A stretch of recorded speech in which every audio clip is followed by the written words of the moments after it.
Nous sommes à Belader. Là, vous êtes en train de visualiser les travaux de construction du boulevard du président Léon Dumarsais-Estimé. Ce boulevard devrait avoir une largeur variant entre 34 et 40 mètres linéaires, avec entre 8 et 10 voies, plus séparateurs et trottoirs. Ces travaux ont été lancés à la fin du mois de mars. C'est un engagement du président de la République, M. Jovenel Moïse, à l'occasion du 70e anniversaire de la ville de Belader. Ce sera le 31 octobre. Le président a tenu à rendre un vibrant hommage au feu président Léon Dumarsais-Estimé, qui avait construit cette ville entre 1946 et 1948. Cette ville avait été construite dans l'objectif d'améliorer l'image d'Haïti vis-à-vis des étrangers. N'oubliez pas que Belader est la porte d'entrée de la République d'Haïti et qui a une dimension très très symbolique pour Haïti. D'ailleurs, pour la petite histoire, c'est que Dumarsais-Estimé a inauguré Belader en fait en 1948, et le jour même de l'inauguration, le président dominicain a pris la décision de fermer la route internationale conduisant à Belader parce que selon lui, ça aurait été une insulte pour le peuple dominicain d'avoir une ville aussi moderne à côté de la leur qui était à l'époque Elias Piña, parce qu'en fait, il ne concevait pas que Haïti pouvait avoir une si belle ville juste en face d'Elias Piña, qui était alors en friche, en fait, une plaine de Bayonne, je sais pas. Et donc voilà, là on est en marche, en fait, on est sur le boulevard, et en face, au bout, il y a une déviation de la rivière Rantmaté, et l'ancien lit de la rivière est un petit peu en amont. L'espace que vous regardez des deux côtés, en fait, de la chaussée va être utilisé pour construire le parc de loisirs dédié à l'ancienne première dame Lucienne Heurteloup-Estimé. Ce parc de loisirs devrait comprendre un musée sur l'histoire de l'île d'Haïti, donc République dominicaine et Haïti comprises, depuis la période en fait des Indiens, donc à nos jours, l'histoire de l'île, comment l'île a évolué. Donc un musée devrait sanctionner ça. Donc c'est un musée historique. À l'intérieur du parc aussi, on devrait avoir en fait des espaces de loisirs, par exemple des toboggans, des manèges, des choses comme ça pour adultes et enfants. On devrait avoir un restaurant et des espaces de pique-nique, un lac urbain et alimenté grâce à la rivière Rantmaté.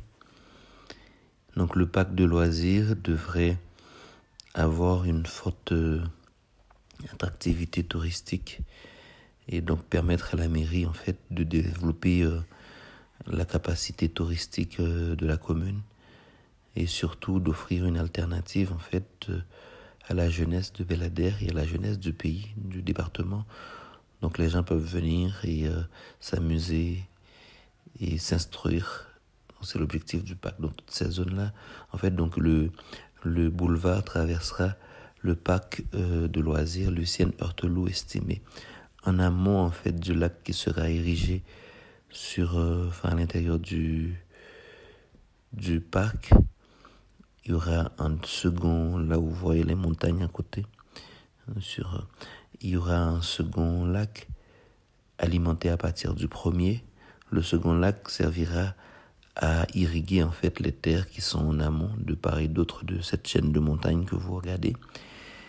Et ce lac-là en fait aura une fonction essentiellement agricole. Donc 2 lacs, l'un à l'intérieur du parc de loisirs alimenté via la rivière Antmaté, et l'autre en fait en amont pour irriguer les terres qui sont tout autour. Donc là où vous voyez ces gens-là sont en train de laver leur voiture, c'est la déviation provisoire qui avait été faite sur la rivière Antmaté, et pour permettre en fait aux techniciens d'aménager l'ancien lit de la rivière. C'est très provisoire en fait, et il va falloir une canalisation pour que la rivière puisse traverser de part et d'autre le parc. Donc les travaux sont en cours, et en réalité ces travaux ont été réalisés dans un temps record. Je vous dis en fait, ils ont démarré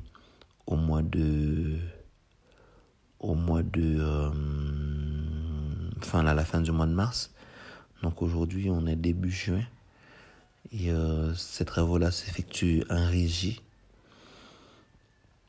et c'est fait par l'État haïtien. Il n'y a pas eu de contrat ou des choses comme ça. Peut-être qu'on en aura à la fin pour la finalisation des travaux, c'est-à-dire en fait pour mettre l'asphalte et finaliser les séparateurs, planter les arbres et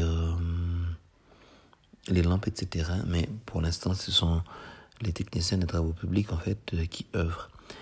Et pour vous donner une idée, si vous considérez que cette route fait 34 mètres de large, et si vous divisez sur 5 km, si vous considérez qu'on aura par exemple 4 ou 5 voies, et de chaque côté, donc 8 voies, ça veut dire en fait la surface serait très grande s'il fallait contracter avec une firme, et s'il fallait utiliser le barème ancien pour les contrats sur les routes qui étaient autour de 2,5 millions de dollars, ce boulevard aurait coûté une fortune. Mais la méthode utilisée permettra en fait de réaliser ce boulevard avec relativement en fait peu de moyens. Donc c'est là l'avantage de la nouvelle approche du président de la République, du gouvernement, c'est-à-dire en fait de faire le maximum avec le minimum. Donc voilà, donc vous avez une idée de l'avancement de ces travaux. Donc en amont, là vous voyez en face de vous, c'est l'ancien lit de la rivière Antmaté qui a été un peu remblayé pour permettre aux techniciens de travailler. Donc à la base, là où vous voyez ce boulevard, on devait construire une déviation pour éviter que les poids lourds traversent la ville. Donc ce boulevard aura deux vocations, en fait, permettre effectivement que les poids lourds, les camions surchargés ne traversent pas l'ancienne ville, en même temps en fait donner une nouvelle perspective à la population de Bel-Ader et à la population du pays en général, parce que c'est une route internationale. Donc voilà pour l'essentiel. Donc je vous laisse regarder la suite de la vidéo à l'occasion de ce 70e anniversaire. Il n'y a pas que le boulevard en construction, il y a les anciens bâtiments érigés par Dumas Estimé dans la ville qui sont également en cours de rénovation. J'espère donc qu'on on aura l'opportunité, à travers une autre vidéo, de visiter les anciens bâtiments en cours de rénovation pour que vous puissiez voir en fait et concrètement où on en est, le chemin qui a été parcouru et ce qui reste à faire. Donc voilà, en face de vous, l'ancien lit, la rivière principale, la route principale, le lit principal de la rivière Antmaté. Et donc, il y a des travaux qui doivent être faits sur cette rivière-là pour permettre une meilleure protection du boulevard qui sera construit. Donc voilà, je vous laisse regarder et je vous dis à très bientôt.